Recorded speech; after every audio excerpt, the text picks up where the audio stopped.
সুইমিংলৈ পৰিকল্পনা এতিয়া বৰ্তমান আমাৰ 2027 শ্বিলং মেঘালয় যোনটো নেশ্যনেল গেমছ তাৰ বাবে যদি এটা মেডেল অৰ্জন কৰিবলৈ যদি সক্ষম হওঁ তাৰে ভাবিছোঁ। আৰু লগতে আমাৰ ইণ্ডিয়াৰ চবতকৈ টাফেষ্ট ছুইম এলিফেণ্টা জেটিটো গেটৱে অফ ইণ্ডিয়া, সেইটো অহা বছৰ ছুইম কৰিবলৈ চেষ্টা কৰিম। আৰু লগতে ইংলিছ চেনেল যোনটো ছুইমিঙৰ চবতকৈ টাফেষ্ট, যেনেকৈ মাউণ্ট এভাৰেষ্ট সেনেকৈ তুলনা কৰা যায়।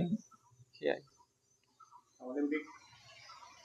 অলিম্পিকলৈ চেষ্টা কৰিম, 2028 অলিম্পিক্সলৈ যাতে কোৱালিফাই যাতে হওঁ।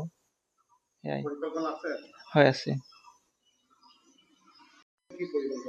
হয়, আজি কমল যিটো দুঃসাহসিক অভিযান সাগৰত সফলতাৰে অতিক্ৰম কৰি আমাৰ মাজত উপস্থিত হৈছে। আমি সৰুৰে পৰা দেখিছিলোঁ তেওঁৰ অপেন ৱাটাৰত বিশেষকৈ দীৰ্ঘ দূৰত্বৰ যিখিনি ছুইমিং আছিল তেওঁ সুনাম অৰ্জন কৰিছে। ভাৰতৰ বিভিন্ন প্ৰতিযোগিতাত ইতিমধ্যে অসমৰ বাবে গৌৰৱ কঢ়িয়াই আনিবলৈ সক্ষম হৈছে। আৰু অসম সাঁতোৰ সন্থাৰ সম্পাদক ডাঙৰীয়া ভাস্কৰ ৰঞ্জন দাসদেৱে সদায় কমলক কয় যে তুমি আমাৰ এটা সমল হয়। আৰু বিশেষকৈ বাবুল গুৰুঙৰ প্ৰশিক্ষণত বা তত্বাৱধানত বৰ্তমান তেওঁ প্ৰশিক্ষণ লৈ আছে। আৰু আশা ৰাখিছে আগন্তুক অলিম্পিক আৰু যিটো আমাৰ শ্বিলঙত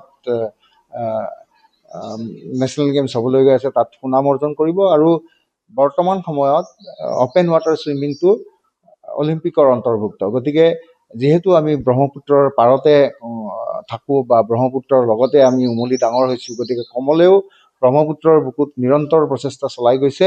আৰু তাৰ লগে লগে সমুদ্ৰ জয় কৰি পৰৱৰ্তী সময়ত ইংলিছ চেনেল বা বম্বেৰ যিটো আটাইতকৈ দুৰ্গম সাগৰীয় সাঁতোৰ এইবোৰত অংশগ্ৰহণ কৰি উত্তৰ গুৱাহাটী তথা অসমবাসীৰ বাবে সন্মান কঢ়িয়াই আনিব। গতিকে আমি আশাবাদী, তেওঁৰ উজ্জ্বল ভৱিষ্যত আমি কামনা কৰিছোঁ।